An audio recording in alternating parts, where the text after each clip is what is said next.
Hi everyone, I'm Michelle and welcome to another episode of the Cuttlebug Challenge Fab Friday TV. We have just about another month to go until Halloween, so it's time to get started on all of our projects for Halloween. Today we're going to make this little goodie holder.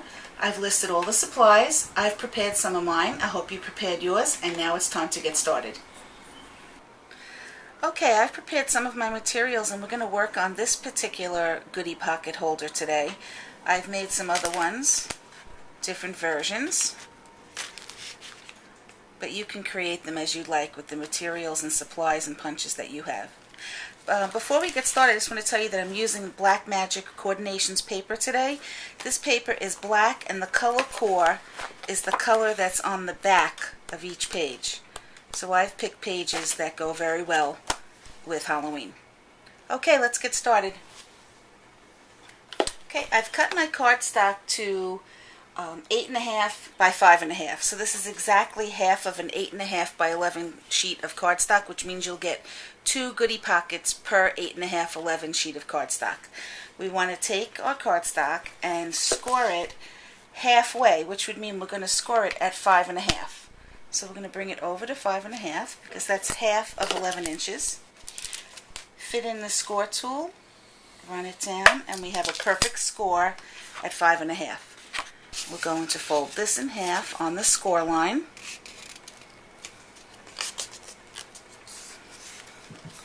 And now we're ready to emboss it. Okay, I'm using the spider web embossing folder. I'm going to insert only the front half of my cardstock for this pocket into the folder and line it up.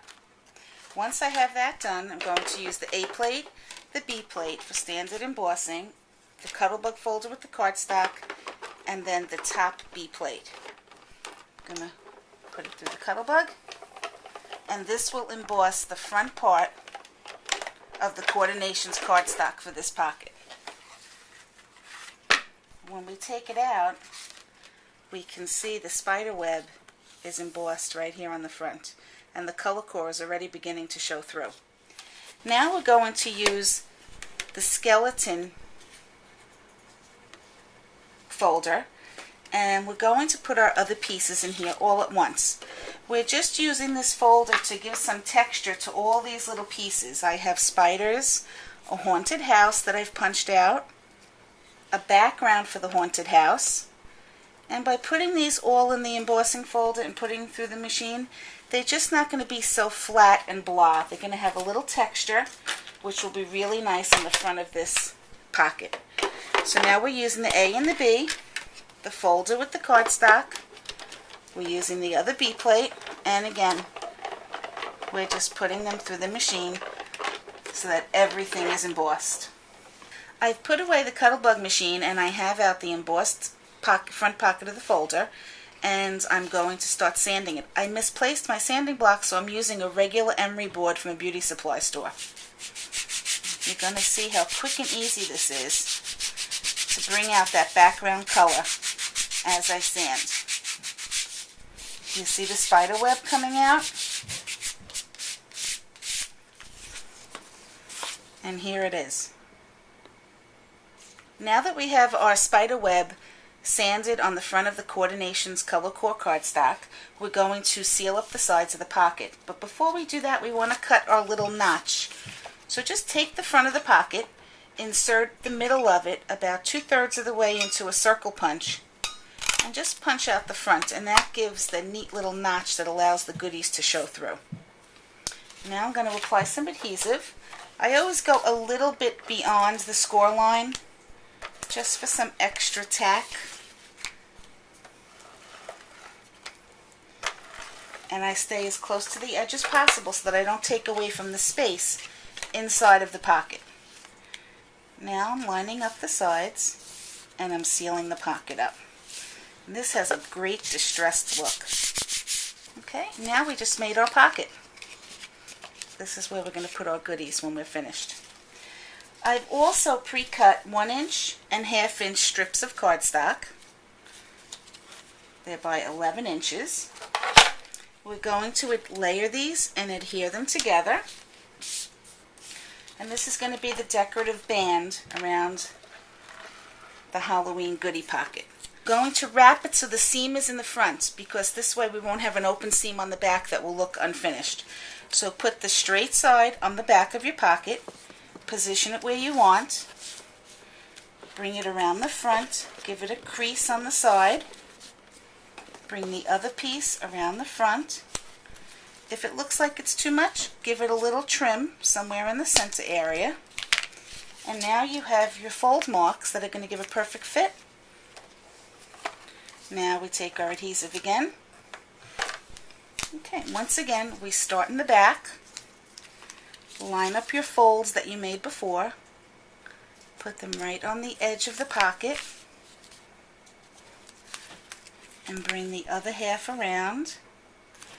And now you have your band. I've already cut out a scallop with a nesting yellow piece when I put all of the pieces inside the Cuttlebug with the skeleton skull folder. So now I'm going to adhere this onto the black background. Now we're ready to put our haunted house, also embossed, because it gives it a little interest. So I'm going to put some adhesive over the back of the haunted house and put that onto this piece. Now we're ready to put it onto the front of the pocket. So again, we put some adhesive. Believe it or not, we're almost done. The next thing we want to do is take all of our spiders, and using some mini glue dots, we want to position them wherever we'd like on the front of this pocket.